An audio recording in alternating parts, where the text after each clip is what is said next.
हरे कृष्णा। आज हम भगवत गीता जी के तीसरे अध्याय के 25वें श्लोक से प्रारंभ करेंगे और उससे पहले हम करते हैं मंगलाचरण।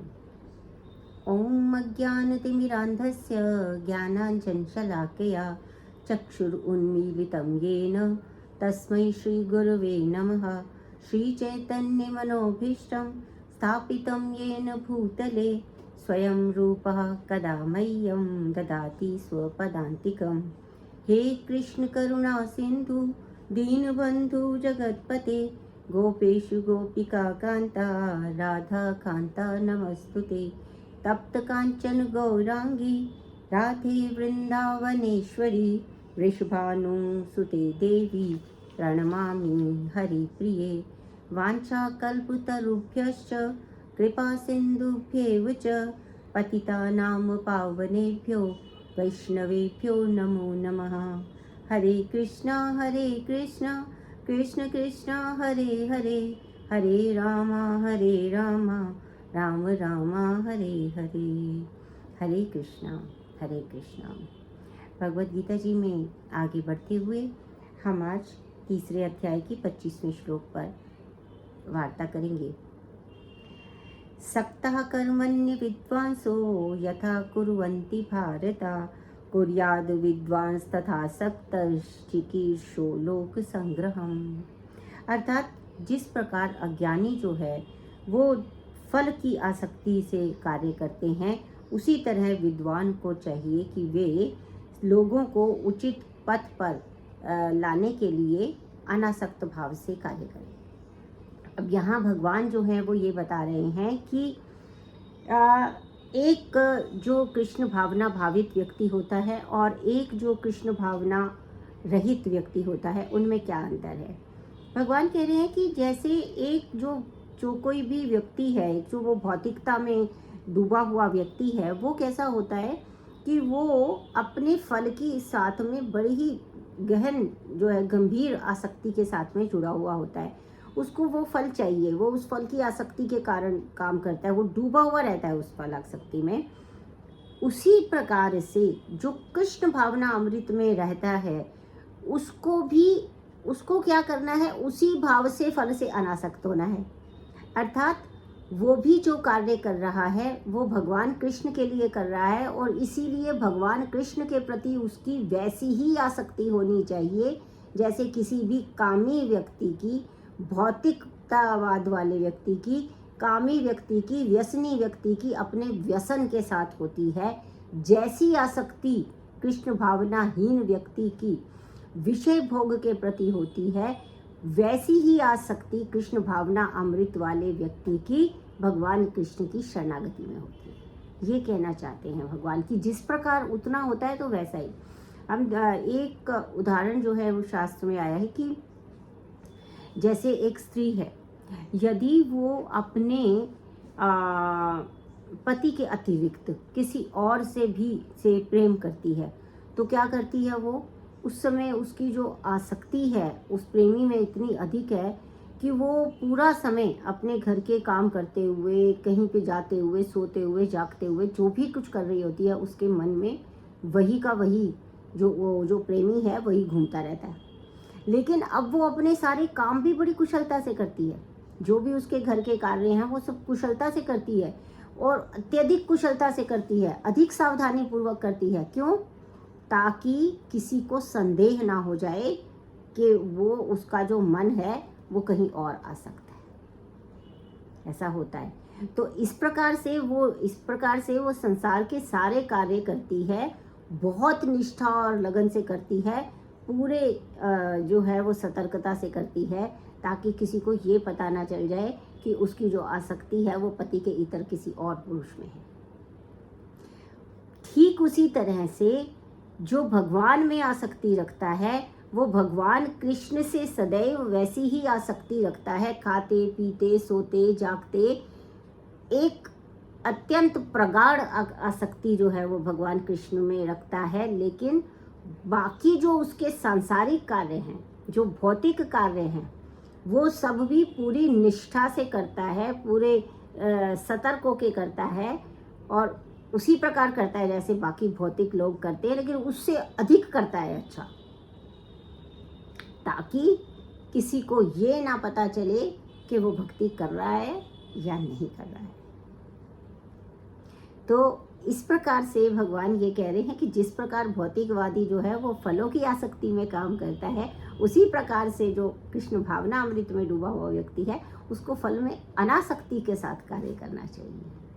तो ये यहाँ पर इस श्लोक का अभिप्राय है कि वो इस प्रकार से वो लोगों को एक बार उसका जो कार्य करने का जो तरीका है, जिस तरीके से वो कार्य करता है, जिस शील का परिचय वो देता है, उसे वो दूसरों को भी बताता है कि भाई ऐसे काम करना चाहिए, तो उदाहरण बनता है।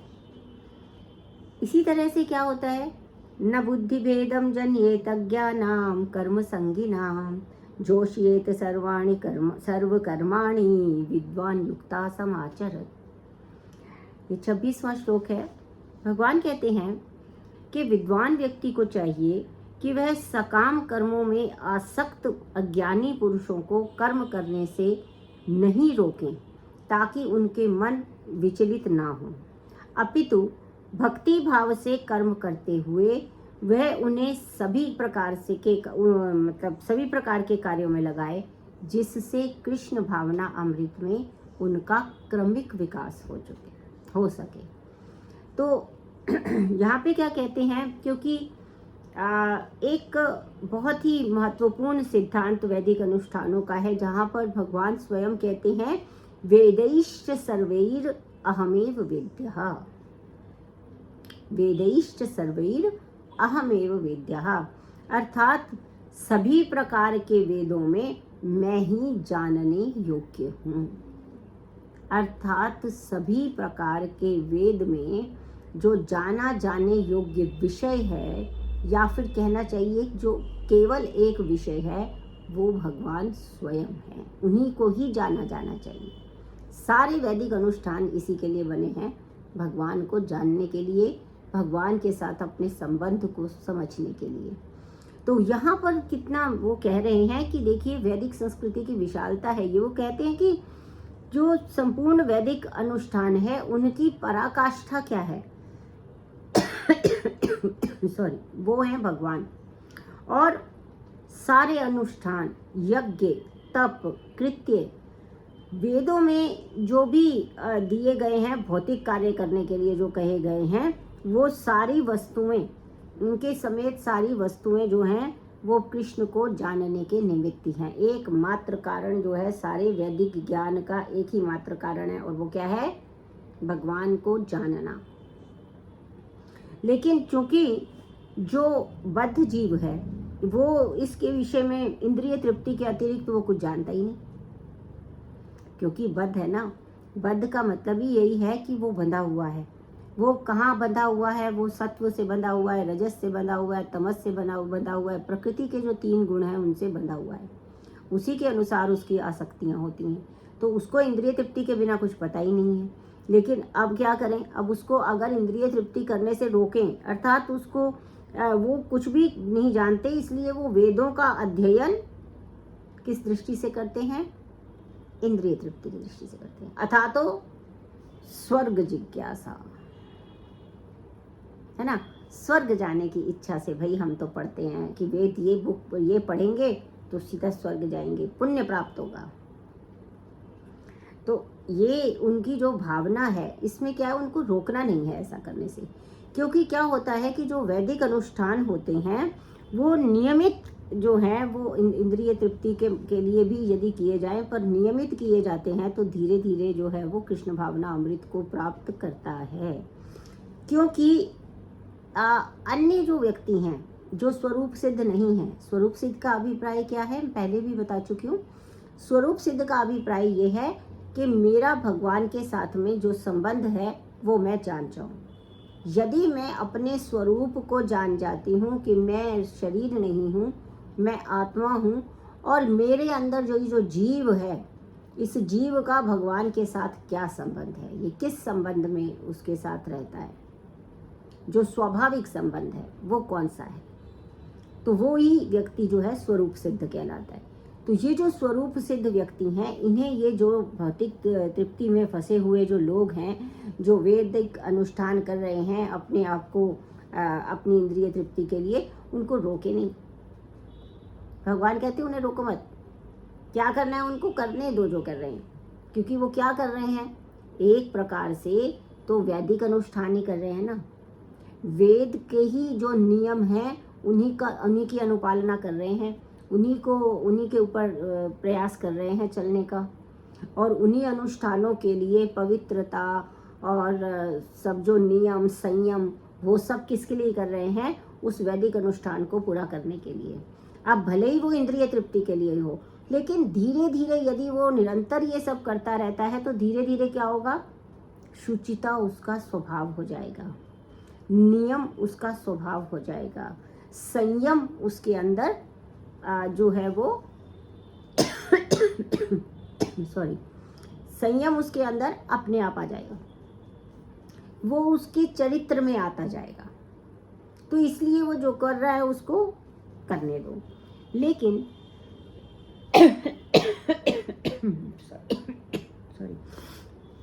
सॉरी लेकिन इसमें क्या करना होता है कि जो अज्ञानी पुरुष हैं, ये लोग जो इंद्रिय तृप्ति के लिए वैदिक अनुष्ठानों का पालन कर रहे हैं, उनको जो है क्या करना चाहिए, उनको ज्ञान देने के लिए जो ज्ञानी व्यक्ति है वो अपने आचरण से बताएगा।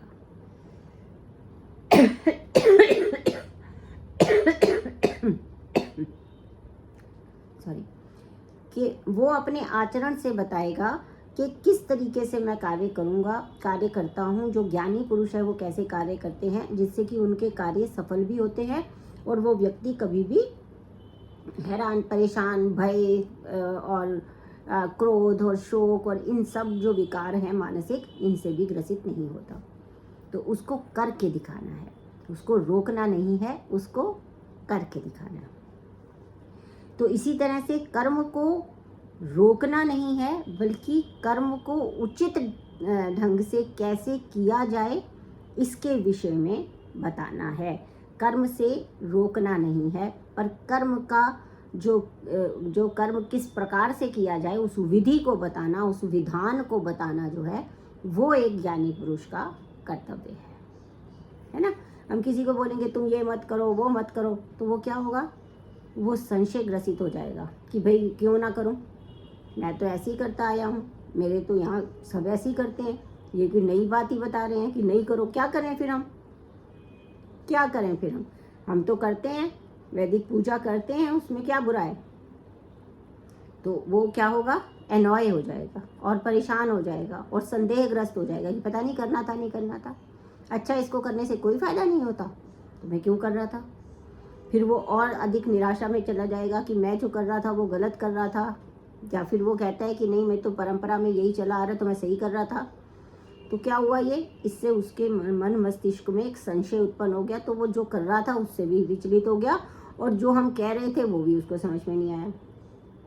तो करना क्या है कि अपना कर्म करके उनको दिखाना है कि ये कर्म करने का ये उपाय है, इस विधि से, इस विधान से, इसकी ये योजना बनानी होती है, तब जाके वो कर्म भी सफल होता है और हम सारी मानसिक विकृतियों से भी बच जाते हैं। ये करते हैं, ये भगवान बता रहे हैं।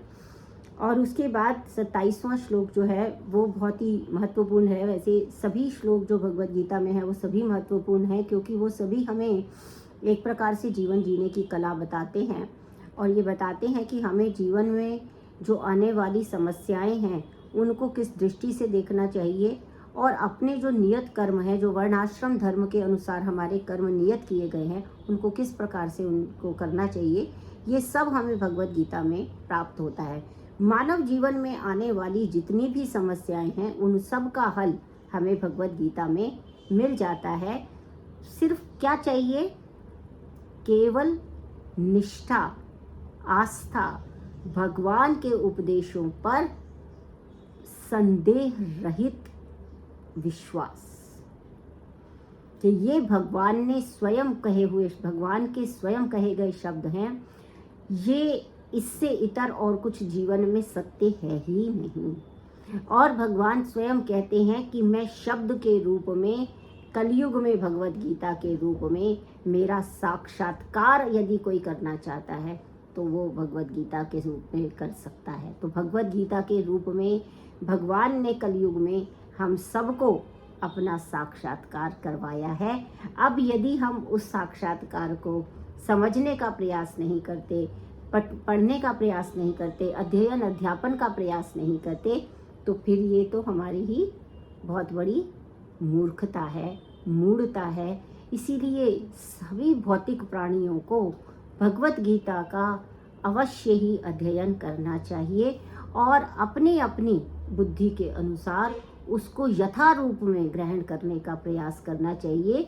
और ये सब कब हो सकता है? जब हम किसी प्रामाणिक गुरु से इसकी शिक्षा लेते हैं, अथवा प्रामाणिक टीका जो कही गई है, यथा रूप टीका, जैसे जिससे मैं पढ़ा रही हूँ भगवत गीता की, भक्ति वेदांत स्वामी प्रभुपाद जी की, वो यथा रूप गीता है। या तो उस प्रकार के ग्रंथ से हम ज्ञान प्राप्त करें या फिर प्रामाणिक गुरु के पास जाके प्रत्यक्ष उसमें ज्ञान प्राप्त करें। परंतु भगवान ने तो ये बता दिया है कि भगवत गीता के रूप में मैं कलयुग में सभी के लिए सहज रूप में उपस्थित हूँ, उपलब्ध हूँ।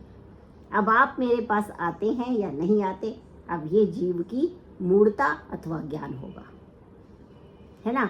वो भगवत गीता के पास जाएगा और अध्ययन करेगा और पाठ करेगा, तो समझने का प्रयत्न करेगा तो वो ज्ञानी है, और जो नहीं करेगा वो अज्ञानी है। तो उसके लिए भगवान क्या कर सकते हैं? भाई कोई किसी को दर्शन देने आ ही तो सकता है, और फिर भी कोई आंखें बंद कर ले तो दर्शन कैसे होंगे, है ना। तो इसलिए सदैव ये प्रयास हमें करते रहना चाहिए। तो अब क्या कहते हैं? प्रकृते क्रियमाणानि गुणैः कर्माणि सर्वशः अहंकार विमूढ़ात्मा कर्ता अहमिति मन्यते। 27वां श्लोक है। भगवान कहते हैं कि जीवात्मा अहंकार के प्रभाव से मोहग्रस्त होकर अपने आप को समस्त कर्मों का कर्ता मान बैठता है, जबकि वास्तव में वे प्रकृति के 3 गुणों द्वारा संपन्न किए जाते हैं। अब यहाँ पर क्या है कि जो हमारा ये जो जीवात्मा है, ये जो बद्ध हो गया है सत्व रजस तमस गुणों में, ये 3 गुणों में फंस गया है, इसको वही जैसे मैंने पहले भी बताया कि ये जीव जो है वो इन गुणों से पृथक है, वो अलग है, वो भगवान का अंश है। लेकिन वो जब इस भौतिक जगत में आता है और एक भौतिक भोग शरीर को प्राप्त कर लेता है, तो उसको लगता है कि जो सत्व रजस तमस है, मैं भी उसमें, वो मेरे अंदर भी हैं। जैसे मैंने आपको बताया था कि कांच के आगे हम नीला रख दे तो कांच नीला दिखता है, पीला रख दे पीला दिखता है, काला रख दे काला दिखता है, परंतु वास्तव में जो कांच है वो क्या है? उसका कोई कलर नहीं है, उसका कोई वर्ण नहीं है, वो तो सिर्फ जो भी उसके आगे पर्दा आता है उसके हिसाब से, उसके अनुसार ही उसका वर्ण हमें दिखाई देने लग जाता है। तो इस तरह से ये जीव भूल जाता है कि वो एक ट्रांसपेरेंट मिरर है, एक वो बिल्कुल जो है वो विशद कांच है, जिसमें कोई वर्ण नहीं है, जिसमें कोई दाग नहीं है, जो बिल्कुल सब स्वच्छ और पवित्र है। और फिर उसको ऐसा लगने लगता है कि जैसे मैं ही ये सारे कार्य भौतिक जगत में जो भी कर रहा हूँ, ये जीव सोचता है मैं कर रहा हूँ, वास्तव में वो नहीं कर रहा है। वास्तव में कौन कर रहा है? सत्व रजस तमस गुणों के अधीन वो है, और उसी के कारण वो सारे कार्य हो रहे हैं। तो भौतिक चेतना वाला जो व्यक्ति होता है, वो अहंकार के कारण वो ऐसा सोचता है कि ये मैंने किया है और ये मेरा कर्म है और ये मेरा कर्म है और ये इसका भोक्ता भी मैं हूँ। तो इसलिए ही वो हमेशा परेशान रहता है, क्योंकि वो उस कार्य का श्रेय लेना चाहता है, कहते मैंने किया, है ना। लेकिन उसे ये ज्ञात नहीं है कि इस पूरी सृष्टि की, चाहे सूक्ष्म रचनाएं हों या स्थूल रचनाएं हों, वो प्रकृति द्वारा जो है भगवान की अध्यक्षता में की गई है। क्योंकि भगवान ने स्वयं कहा है कि वो प्रकृति की अध्यक्षता करते हैं, अर्थात प्रकृति भी स्वतंत्र नहीं है, प्रकृति भगवान के अधीन है। और जीवात्मा जो इस भौतिक शरीर में, भोग शरीर में आई है, वो प्रकृति के अधीन है। इस प्रकार से ये क्रम चलता है। तो अज्ञानी व्यक्ति वह भूल जाता है कि भगवान ऋषिकेश कहलाते हैं, अर्थात वे शरीर और इंद्रियों के स्वामी हैं, और इंद्रिय तृप्ति के लिए इंद्रियों का निरंतर प्रयोग करते रहने के कारण वह अहंकार के कारण वस्तुतः मोहग्रस्त हो जाता है कि ये सब कार्य मैं कर रहा हूँ। और इसलिए इसकी जो सारा उत्तरदायित्व है वो मुझ पे है। तो निश्चित रूप से जो सुख और दुख होंगे, जो आशा और निराशा होगी, वो सारी मुझे ही होगी। और दूसरी तरफ यदि उसे ये समझ आ जाता है कि मैं, ये जो जीव है वो प्रकृति के अधीन है और प्रकृति भगवान के अधीन है, प्रकृति जो है वो पूरी तरह से भगवान के अधीन है, तो फिर वो अपने कर्तापन का जो अहंकार है उसे छोड़ देता है। स्वामित्व की जो उसकी एक भावना है ना, एक लालसा है, वो उसे छोड़ देता है, क्योंकि वो समझ जाता है कि संसार में जो कुछ भी है वो सब भगवान का है और जो भी कार्य कर रहे हैं वो भगवान कर रहे हैं। ना मैं करता हूँ और ना मैं भोगता हूँ, मैं केवल एक करण हूँ, एक टूल हूँ काम करने के लिए। तो जब उसे ये बात समझ आ जाती है तब वो अपने आप सभी बंधनों से मुक्त हो जाता है। तो आशा करती हूँ आपको अच्छा लगा होगा और आज के लिए इतना ही। यदि आपको चैनल अच्छा लगता हो तो इसे लाइक, सब्सक्राइब और शेयर ज़रूर कीजिए। आप सभी का मेरे साथ जुड़ने के लिए बहुत बहुत धन्यवाद।